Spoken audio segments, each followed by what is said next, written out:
3-year-old survivor. You see, it's the details. When I saw this story, I thought this story isn't true. It's been faked. I mean, whether it's a so-called false flag or a hoax, I'm not quite sure. There was supposed to be 94 children there, but because the bus had broken down and because of the rain or something, there were only like 23 or something. That was the story we're being fed. And here we have the only 3. Look how cute I am. I'm just a 3-year-old girl. I'm a survivor. 3-year-old Emmy, the sole child to survive the Thai nursery killings. Now here we have a little hidden 33 here, or the class of 11 children, all around 3 years old. 33 had earlier been busy drawing and writing. And of course at 10 a.m. local time, teachers sent photo updates to all the parents of smiling, happy children. You what? Do teachers really do that? Do teachers usually at 10 a.m. local time, are you going to send your parents, the parents' photos of smiling, happy children? Really? 2 hours later at nap time, former police officer stormed the building. At nap time.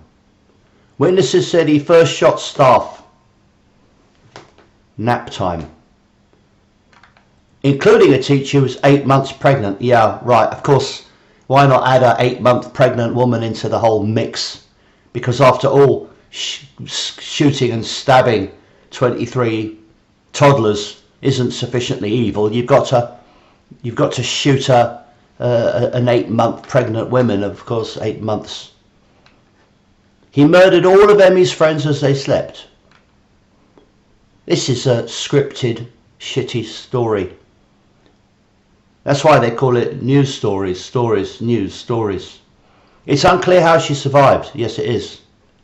She was found awake, curled up next to the bodies of her classmates. Her 59 grandfather, Somsak Kriton, tells me from the family home. Yes, of course. This person has been given access to the family home. Yeah, the family home. She thought her friends were still asleep. Well, I would have thought even when you're 3, if everyone's covered in blood, yeah, she was still asleep. A police officer covered her face with a cloth and carried her away from all the blood. Oh, wow. You've got to be really sick in the head to come up with this kind of shit. Rescuers took Emmy to the 2nd floor to shield her from the horror. Why wouldn't they take her out of the building, the 2nd floor? They then combed the other 2 classes. I mean, I haven't seen a picture of the building. Is there a 2nd floor? Maybe there is. Desperately hoping to find others alive. She's the only child. A total of 37 people died. And 24 of the dead are children. Emmy's mother works in Bangkok during the week. What do you mean during the week? It's a very long distance from her village to Bangkok. She had been told that all of the children at the centre had died and needed to be convinced her daughter was still alive. Well, maybe her daughter was one of the 70 children who didn't make it to school that day because of the bus breakdown and the weather, the rain.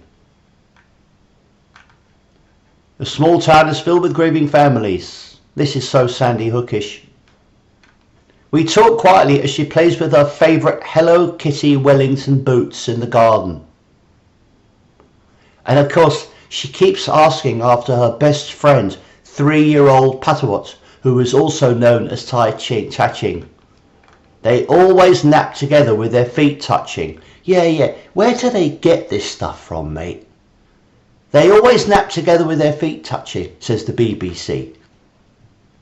She also loved the day centre and wanted to be just like her teachers, and I dare say she was a great big fan of Marcus Rashford as well, and wanted to be a professional footballer when she grew up, and was a lifelong fan of Sunderland or something.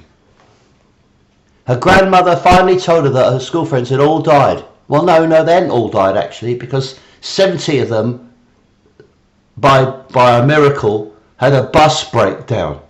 Must be the most convenient bus breakdown in the history of teaching. And the day centre is closed. She just wants to go to school it's only happened like a couple of days ago. She just wants to go to school every day. She wants to go every day, even at the weekend.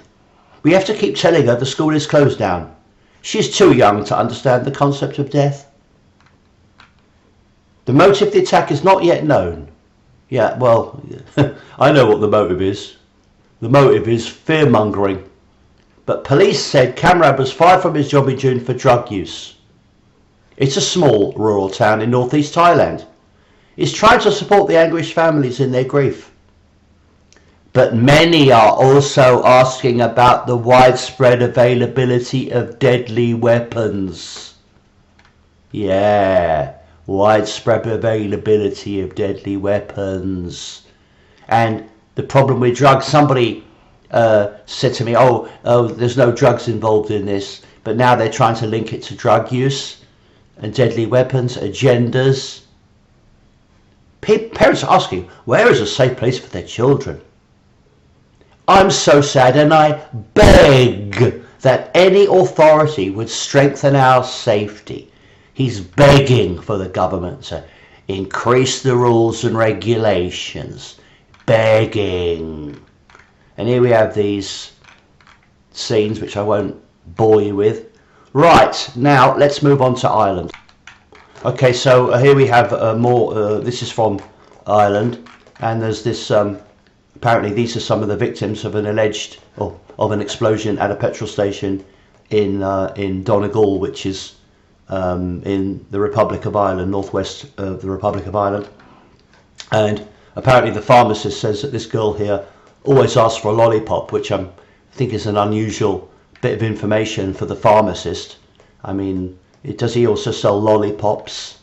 And we've got to see at the photograph. Looking at her photograph brings home the idea, why would the pharmacist be seeing her photograph anyway? Her dad doted on her. How would we know that? Apparently his name was Robert, but the village known him as Bob, because they always have this sort of detail to hand. They know not only your name, but your nickname, right? The media know this. And apparently, even though it should be a surprise, he'd taken his daughter to the shop to buy a birthday cake and treats. A birthday cake. Can't you see where we're going with all this? These stories are scripted. They're scripted stories with too much information, too much corny, hammy and sentimental detail. And here we have some of the other victims. And again, every single person seems to come accompanied with not just a picture, but also a lot of stuff about sport and what team they support. She was a supporter of Liverpool Football Club, right? She was a pupil at Mulroy College she'd gone to Creslow for a sleepover with a friend. She was picking an ice cream in a shop when the explosion happened. She was picking an ice cream in the shop. How do we know she was picking an ice cream in the shop? How do we know that? I don't believe she was picking an ice cream in a shop, and I don't believe that that girl's father was buying her a birthday cake either. Here's another one. She was a fashion graduate. She was visiting her boyfriend. Blah, blah, blah. Yeah, she was a lovely girl. We went back and forth. We're baking together.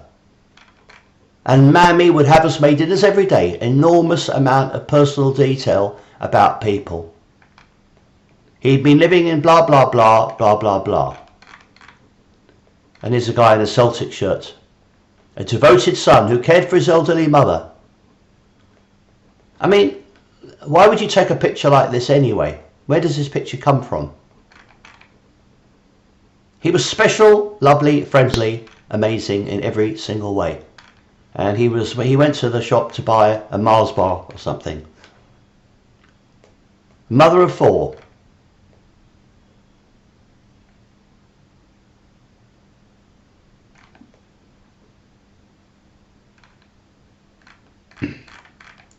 There's just too much detail here.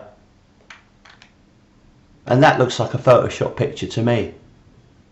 I mean, there's some fingers on the guy's. This is definitely a Photoshop picture. You know, you've got to understand, when they present you with lots of sentimental and intimate detail, which frankly they shouldn't even be aware of. They shouldn't be aware what your nickname is. They shouldn't be aware what your favourite, you're going to buy a chocolate cake, or you were going to buy ice cream. She was picking ice creams. She was picking an ice cream in the shop. How would they fucking know? Have they reviewed a video of somebody picking an ice cream? The bloody building blew up and they can tell you with detail what the fuck she was doing. Look, we're all being had here. All these news stories are fake. Pretty much every damn thing in the media is some sort of fakery. And if something real happens, instantly they try and spin it. They try and spin it for whatever reason to get some sort of benefit from it. So that's what we've got. We've got either news that's completely invented or news that is being spun and twisted into some way to get us to modify our behaviour or something like that. We live in a world of absolute deception.